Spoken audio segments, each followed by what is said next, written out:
Hey guys, welcome to my channel. I know you are struggling to learn new words in English or in any language. I know how it feels when in a day you hear like dozens of new words, they come into your brain and then they just get wiped away and you never use them again. I've learned 3 foreign languages and I know how it feels.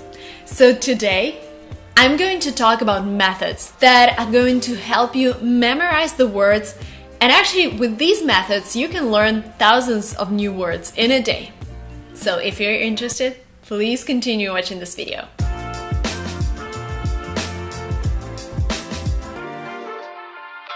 Method number 1. When you learn a new word, make sure that you've learned all of the forms of it. For example, there are some words in English that can be used both as a noun, which is an object, as a verb, which is an action. For example, milk. Yes, milk is a drink, comes from a cow, but to milk is actually a verb and it means to get milk out of a cow. So to milk seems obvious and you've already known the word milk, but yay, there's another meaning. So many words like that. The most obvious ones are, for example, love, hope, kiss, drive, work, and there are many more. So you learn one word, but you actually learn 2 words.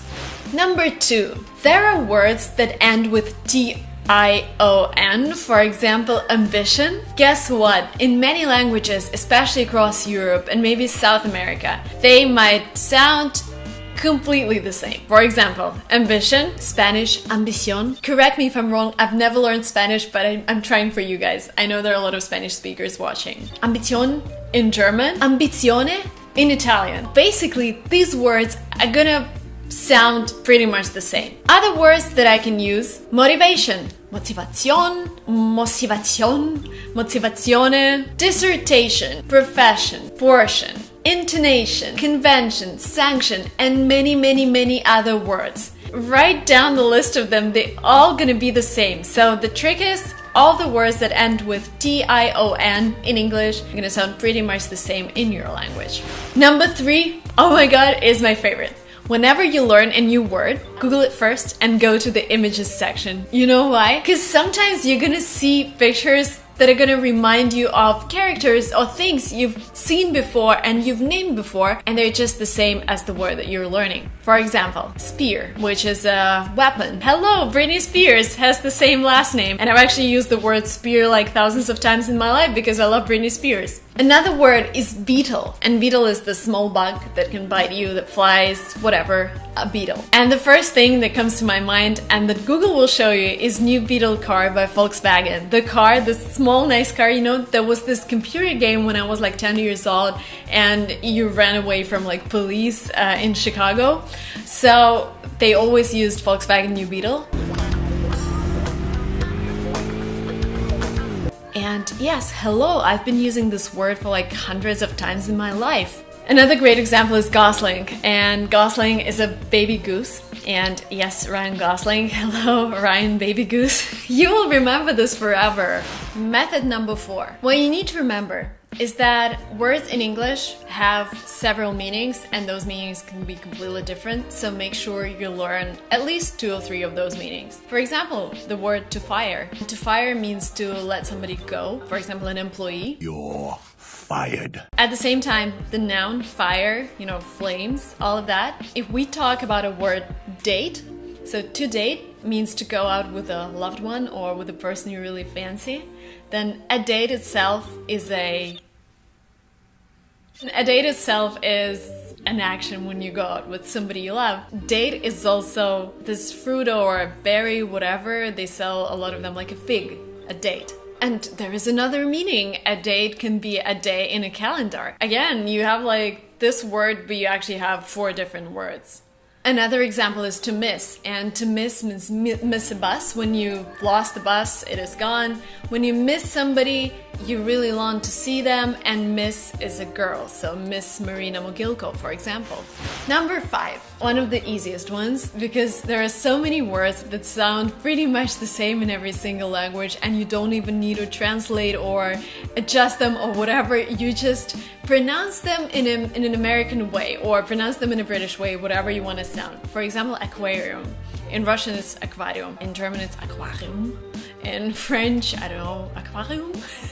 I don't know, but you got what I mean. Other great examples are antidepressant, avocado, caramel, cocktail, scandal, organism. And I can go on, and that would be like hundreds of words that sound exactly the same as in many other languages.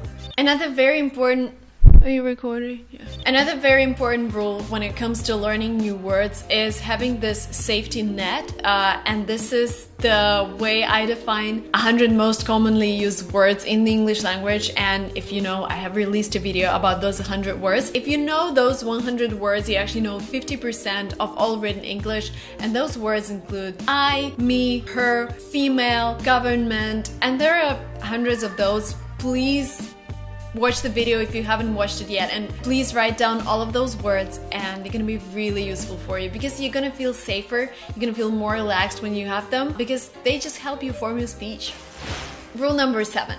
Sometimes words that we know, and that might sound pretty easy, can form different expressions. Like, for example, nuts. Nuts are things that we eat, but you can also say, are you nuts? Are you nuts? This doesn't mean are you like this thing that you can eat. This means have you gone crazy? There are so many expressions like that in English. So again, when you're learning a new word, make sure you know everything that is connected with it, whether it has other forms, whether it has other meanings, or maybe it is used in a completely different way in a different expression. Another great example, I feel blue. It doesn't mean that I feel like a blue color, it means I feel sad. How's that feel, Blue? An expression that you should learn is I'm all ears, which means I'm listening carefully. Well then, I am all ears. This is how we go to the next method. When you really like a phrase or a word or anything, try to use it straight away. For example, if you're enjoying watching this video, if you think that things that I say make sense, you can comment below, Marina, I was all ears while I was watching your video, or just Marina, I'm all ears, which means for me that you liked the content, which means that you were listening attentively, maybe writing things down. So you're writing a comment, but you are actually practicing, and you're making your brain train with this new word, you're making it memorize it even more. And my last advice, yes, we've talked about a lot of words that sound the same in many languages, but there are also false friends. I was really embarrassed when I was using eventually in German, there's a word that sounds like eventuell, and I thought it has the same meaning as in English. So for example, in English, eventually means in the end. In German, eventuell means perhaps, so it's just a completely different meaning. And there is the same thing with the word actual, so actual in English means current, and there is the word actual, I'm sorry for my pronunciation, actual in Spanish, and in Spanish it means real, not current. Be aware of those false friends, just double check anything you say, but at least when you're learning, when you're in the middle of a class, make sure to double check. It never hurts. Alright, these were the methods that would help you accelerate in learning a language, that will help you learn hundreds and thousands of new words a day. Please let me know if you liked this video. I'm looking for your comment. I was all ears, Marina. Like it if you enjoyed the content. Do not forget to subscribe to my channel. The button will be below. I hope to see you in the next videos. Bye!